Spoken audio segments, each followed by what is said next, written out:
Ya, masih dilanjut kebersamaan kita di Koja Sastra sampai pukul 9 malam nanti. Tinggal 15 menit ke depan ya. Kebersamaan kita sampai di ujung nanti. Dan masih dengan catatan-catatan reflektif spiritual Danarto yang dirangkum dalam buku Cahaya Rasul. Kita menuju ke catatan berikutnya yang diberi judul Danarto Istiharah. Dikutip dari sabda Nabi, tidakkah akan merugi orang yang suka beristiharah, memohon petunjuk dengan bersolat, dan tidaklah bersedih hati orang yang suka bermusyawarah, serta tidak akan kelaparan orang yang rajin menabung. Memohon petunjuk kepada Allah dengan bersolat merupakan ibadah yang selalu kita lakukan. Ibadah yang ini unik dan misterius. Disebut unik karena dalam ibadah ini seolah-olah kita menelepon langsung kepada Tuhan Subhanahu wa Ta'ala. Disebut misterius karena selalu ada jawaban atas petunjuk yang kita minta. Jawaban yang datang sering seketika, bisa lewat mimpi, sering pula lewat gejala yang tampak dalam kegiatan kita sehari-hari. Misalnya, kita memohon jodoh. Gambaran orang yang akan menjadi jodoh kita kadang berwujud wajah muncul di hadapan kita. Ibadah istiharah ini mengasah sensitivitas kita. Makin sering dilakukan, makin baik.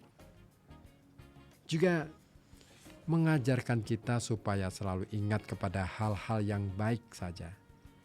Apalagi jika kita hidup dalam suatu komunitas yang selalu menghendaki kita untuk bermusyawarah. Memohon petunjuk tidak hanya untuk diri sendiri, tetapi juga untuk keselamatan masyarakat tempat kita hidup. Hadis riwayat Tabrani tersebut mengajarkan bahwa hidup ini dapat dibangun dengan selalu memohon petunjuk Allah. Apalagi zaman sudah semakin rumit oleh perkembangan sosial, politik, ekonomi, dan budaya. Hidup sehari-hari semakin membutuhkan keterampilan kita dalam mengatasinya. Kerumitan di kota-kota besar tidak kalah rumitnya dengan hanya hidup di desa. Di kota, semuanya bisa menjadi kenyataan, tetapi sangat mahal biayanya. Di kampung, impian susah menjelma, tapi kelestarian mudah didapat. Agaknya di kota maupun di desa, kita perlu berhemat dalam segala hal. Bagi para calon jemaah haji, di Tanah Suci adalah kesempatan yang seluas-luasnya untuk memohon petunjuk Allah Subhanahu wa Ta'ala. Apalagi di masjid yang tersuci itu, Masjidil Haram. Bahkan sering kejadian di depan Ka'bah kita dikaruniai petunjuk sebelum kita memohonnya. Petunjuk itu bahkan di luar batas kesadaran permohonan kita. Tidak perlu malu memohon petunjuk kepada Tuhan karena barangkali terlalu cerewet. Insya Allah Tuhan senang-senang saja atas ulah kita itu. Dan kita senang karena yang memberi petunjuk Tuhan sendiri. Malu bertanya sesat di jalan adalah petuah yang sudah kita resapi sejak kita kecil. Ayolah kita berangkat untuk beristikharah sekarang juga. Mumpung kesalahan-kesalahan yang kita buat belum semakin banyak. Dan catatan berikutnya, barangkali ini adalah catatan terakhir yang saya bacakan untuk Anda. Mengatasnamakan Allah. Mengutip dari sabda Nabi, barang siapa mengutamakan cintanya kepada Allah di atas cintanya kepada manusia, maka Allah akan melindunginya dari beban gangguan manusia.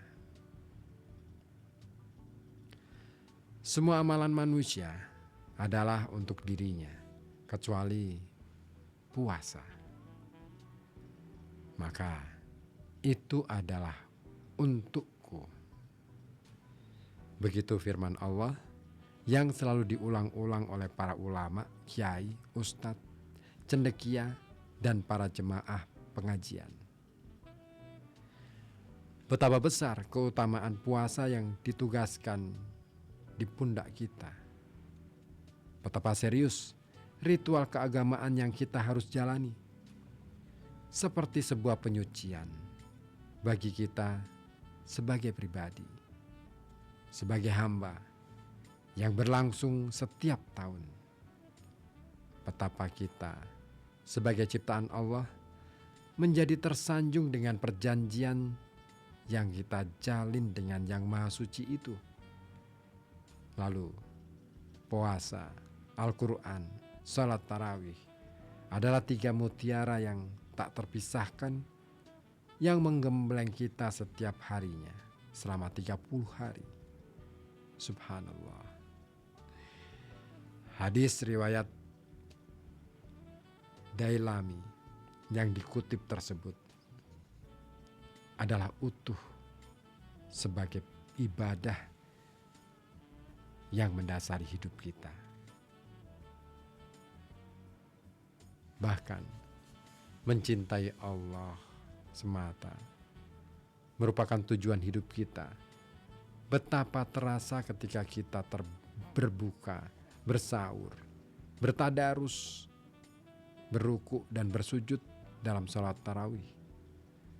Betapa benar keutamaan dalam salat tarawih benar-benar mengangkat kita menjadi manusia paripurna. Misalnya, pada ibadah malam ke-28 salat tarawih kita, Allah akan mengangkat kita 1000 derajat di surga. Sedang pada malam ke-29 salat tarawih kita, Allah mengaruniai kita pahala 1000 kali ibadah haji yang mabrur. Lalu pada malam ke-30 salat tarawih kita, Allah berfirman, "Wahai hambaku, makanlah dari buah-buahan surga, mandilah dari air Sansabil, dan minumlah dari telaga Kausar." Mengutamakan cinta kepada Allah, betapa sukarnya, namun betapa agungnya.